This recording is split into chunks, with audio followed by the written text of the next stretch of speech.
This sanctuary of light and the Light Institute welcome each and all of you to this time of knowings and invite you to bring forward the questions of your hearts so that as we converse here, we can create an energy that supports the thousands of people who are attending and listening to our conversation. So, please begin. Whoever would like to begin with a theme? Yes. Coming from Germany, I'm always amazed about what happens when election time comes around in this country, and when it's the whole question about who's going to be the president.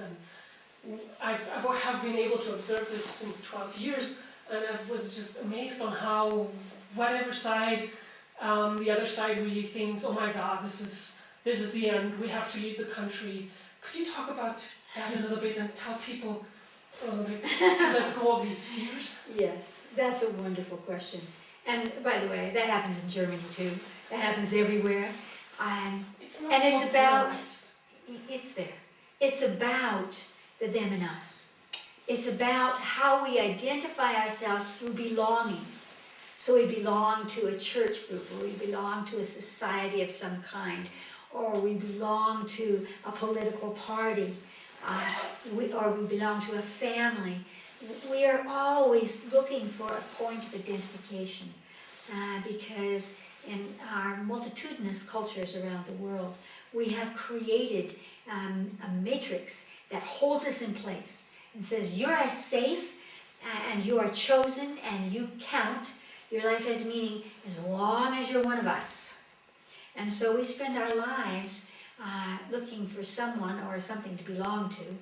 And the more tenuous is the outside world, economically or politically or in terms of wars, the more we amplify that external, who do I belong to? Who are the us's? And who are the them's? And so, of course, very much so in the United States, we have created a lot of, we would like to think of it as philosophical, but really they're political or social stigmatizations that have to do with that sort of sorting out the them and us's. Well, the Democrats believe in this, and the Republicans believe in that, and the Greens believe in the other, and the Independents. And so we have allowed all of these points of reference to crystallize into mental conversations. And that's why the emotional body is attached. We have emotional mind, and it concludes and associates through these mental pathways that say, this is good and this is not, and this is how it should be and this is how it should not be. And so we don't look at the hologram, we don't look at the qualities that each person or each group presents, where we could say, well, in actuality, I agree with this party, or I agree with that concept.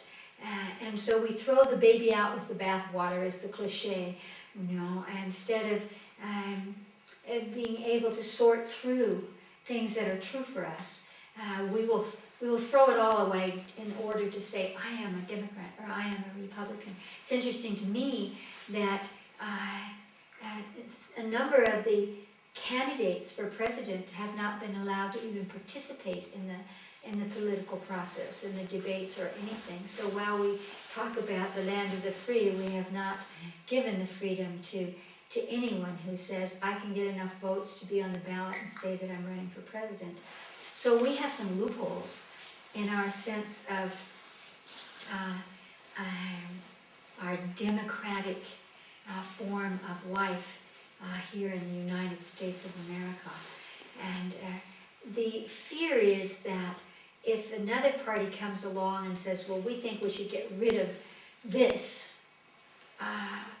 we feel that we are going to lose something.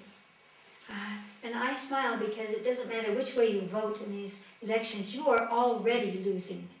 We are losing our civil rights in the United States of America because we, the people, are sleeping through it. We have not used our voices to rein in, especially our Congress, to represent us. And they who vote to be given huge amounts of money for the rest of their lives, if they're once a congressperson, are not speaking for the people. And so I think that this is wonderful, because we will go to a certain extent and then we will raise our shackles. We always do, we always have. That's what makes us a great country, albeit a young country. We will get up and wake up at one of these points. This election is pretty much of a sham. And I'm very proud to say that in New Mexico, we have finally said you don't have to vote straight party. A lot of people just check, I'm a Democrat, check, I'm a Republican, and that's it. Now you have a choice to say, well, I like what this congressperson, this person running for Congress is about. And I like the record of that person over there, whether they're speaking for us on a county level, or on a state level, or on a national level. And so we're beginning to be able to discern what really speaks to us. All things in life are movable. All things in life change. If laws come in that don't suit us, and there are so many laws right now that don't suit us, that we could be very, very busy cleaning out. Whatever party becomes dominant after this election, it is time for huge amounts of changes. And we must step in, beginning with voting in this election, but afterwards putting pressure on our candidates to actually enact what they said they would, and not give us excuses, and not let it be that we've had a Congress or a Senate that has been playing party favors and has not allowed for laws or amendments or changes that would serve the evolution of our form of life, of our freedom, of the safeguards of we the people. So it's an exciting time, and I hope that all people will really look through what's going on and find a way to belong again.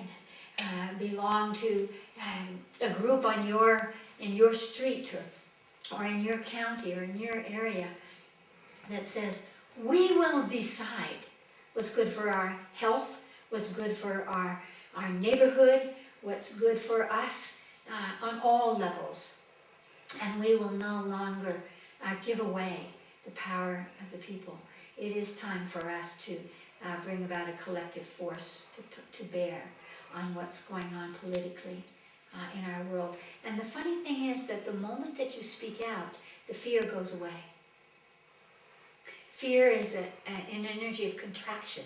It's an energy of blame. It's an energy of desperation and uncertainty.